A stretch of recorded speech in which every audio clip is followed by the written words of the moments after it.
Hello and good morning, friends. Today we're going to be taking a look at a sewer line from a house that was built in 1852. Who knows what we're going to find? Let's get into it. Alrighty, so over here we have our main sewer stack, right? We can see that we got the cast iron section coming out of the wall right over here, transitioning right to Schedule 40 PVC into the rest of the house, right? So more than likely, because this house is from 1853, it's gonna be cast iron pipe to terracotta line outside. The reason why is that's just kind of how all of these homes in this area are, especially when they're transitioned into public water and sewer. So we're gonna go ahead, pop open this lid right over here, toss the camera through and see where it goes. Just about every house is going to have some kind of sewer access cap like that, and usually you'll see multiple throughout the entire system. All right, so we can see over here that we got our upstairs toilets coming down, and then we're gonna have on the other side all of the additional toilets from the second level coming down over here, right?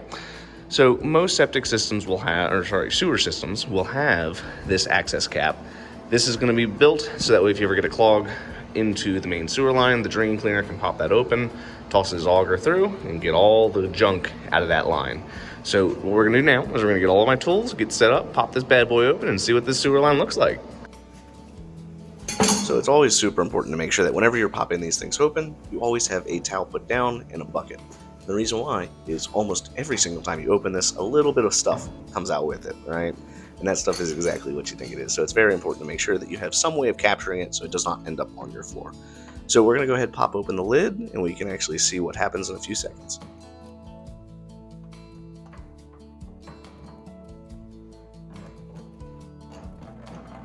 Whoop, is that water I see?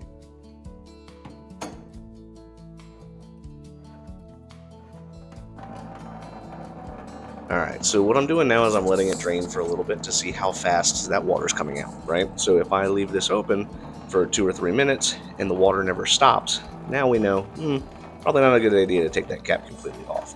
So we'll let this happen for a few minutes and then we'll see what happens in a second.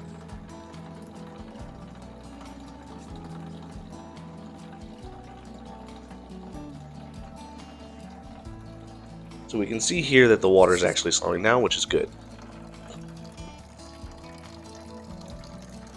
Oh, that is the nice, yummy sewage water. You can kind of see how the pipe is pitched wrong. You see how it's kind of leaning back towards that cap. So I think that little bit of water is just the normal course of water being flushed and just happening to be sitting in that pipe. So it's a good idea to adjust that pipe so that we can get the correct slope on the pipe.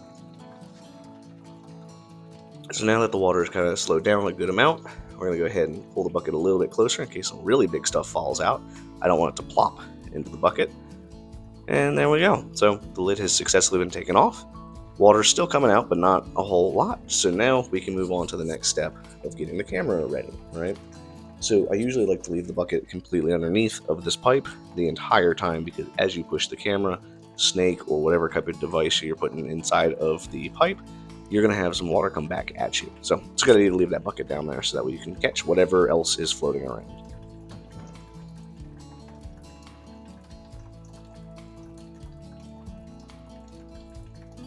Cameraing a sewer line is very, very important. It's a good idea if you've never done it before that you have somebody take a look at your sewer line so that way you can see exactly what's going on and so that way you can kind of get a good idea of what expenses might you be running into throughout the course of owning the home.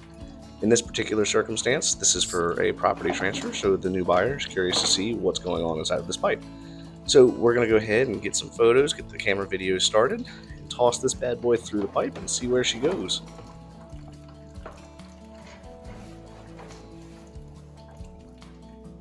The camera that I'm using is the rigid sea snake, and we've got about 150 foot of cable on this camera, so we'll get a pretty far distance into the line. The house is only about 35 feet from the main road, so I imagine we're not going to need to use all 150 feet. So we can see right here that we've already gone from the PVC to the cast iron, making our first right-hand turn. We're just going to keep on going. Cast iron pipe is super common for older homes. Generally, you'll see this before 1984 in our area. Oh, we got a little bit of toilet paper in this pipe. Yummy. So this usually happens on cast iron pipe because you see all that pitting, that texture on the pipe, it creates friction, right? So as the friction's created, as you flush toilets with solids, you have a higher risk of solids getting stuck and staying in the pipe. So what we can see now is we can see that this pipe has actually got some standing water. So that means that either A, over time it has lost some of its pitch, or it's just been corroded enough to where now the water's just kind of trapped by a little bit of solids.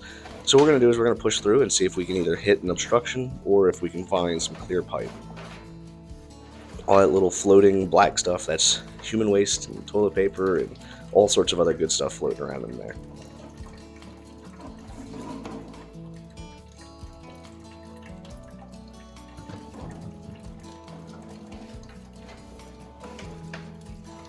So as you can see, we don't really have a very good visual of what's going on inside of here. And the reason why is just because it's full of water, right? So hopefully we can find what's causing it. Usually if you see this much water, it almost always is a clog. So we'll see in a few seconds. Oh, no, looks like we have just a regular belly. So this is going to be kind of a substantial potential for clogs, right? So my concern right now is, as I'm watching this, is you can see some of the water coming back towards the camera.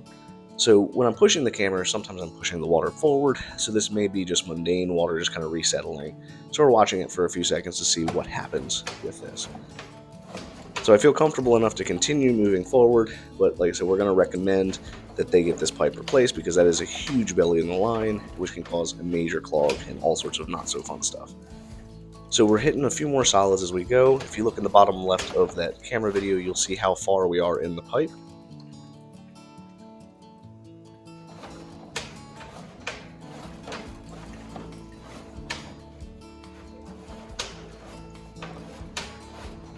So cast iron pipe usually has a 50 to 60 year shelf life, so it's unknown exactly how old this thing is, but again, if the pipe were used before 1984, more than likely the pipe has reached the end of its service life.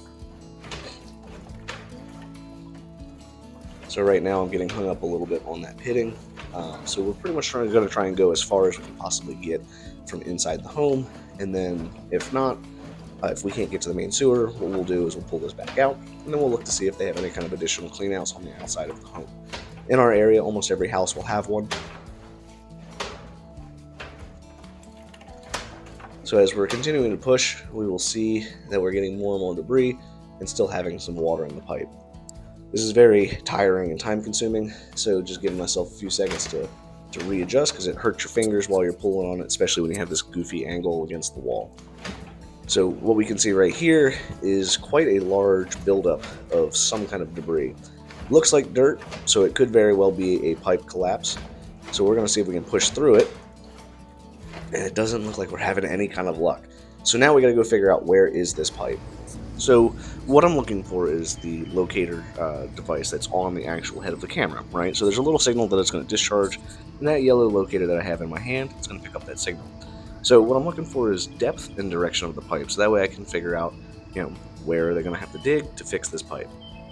So we can see here that I'm trying to locate it, and I have that flag so I can tell exactly where that pipe is. So we can see that it's right there, which is roughly about 15 feet from the road. Kind of inconvenient, but at least it's not underneath of that blacktop, so that makes it a little bit better. Now, what I'm looking for here is the additional clean out on the outside of the property.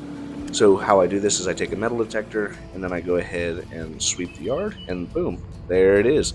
This little fellow is hidden and kind of hard to find, but, most houses will have it, and sometimes if you don't have the right tools, that is what it is. So we're going to go ahead and pull this back out and see what we're working with on the other side of the property. So remember, this is exactly why we left the bucket underneath of this pipe. As we pull back, even though this video is sped up, you can see that a little bit of the water is still coming back with the camera. So if you don't, we got a big juicer right there. Sometimes you're going to get quite a bit of water. Just remember this is sewage, so you want to make sure you're wearing gloves and you keep your mouth shut at all times, right? You don't want to start drinking whatever's in that pipe. So now that we've gone ahead and got the camera out, we're going to go ahead and clean up this pipe, get everything screwed back on, and then we'll do a water check. Basically what I do for that is we get this tight, and we start to flush a bunch of toilets, run some water, and do we see any leaks? So that way we know if I need to readjust this lid, so that way we don't have any kind of drippage in the house after I leave. So wiping off my work area, we're going to go ahead and take everything outside. We take a look while water's running, and we see that nothing is coming out, so I think this lid is good to go for the last little bit of cleanup. So if you have a sewer pipe, it's very important to make sure that you don't have any kind of carpet or anything special around it. So we've gone ahead and run the camera through the sewer line and basically ran into the same issue. The original cap that we took off here did not want to go back on, right? So we had to put one of these on there, so that way at least nothing can fall into the sewer until they get a chance to replace the pipe. These are usually fairly inexpensive, but they should not be relied on for permanent covering of your sewer line. So we're going to go ahead and walk out real quick and see exactly where this issue is. And we can see that somebody turned on the sprinkler, so we got to wait a few seconds for this thing to go the other direction. Not looking to take a shower this morning. I hope that was useful and interesting for you. If you enjoy content like this, hit that like button, hit subscribe. I have more videos posted every day on the world of well and septic. Sewer lines are always fascinating because sometimes they look great, sometimes not so much. If you've not had your sewer line inspected, it's a good idea every 5 to 10 years, send a camera down, make sure that everything's working the way it's supposed to work. And if you're really concerned, get some kind of warranty or some kind of insurance, and that should protect you, hopefully, from any other additional issues. If you have anything you would like me to cover, any topics, any things that you would like me to discuss, hit a comment, leave something below. I try to read all of them, try to get all of them. Let's have a conversation. I'm interested to hear, have you ever done a sewer inspection? What kind of inspection did you get done when you purchased your home? Tell me below. Till next time, guys.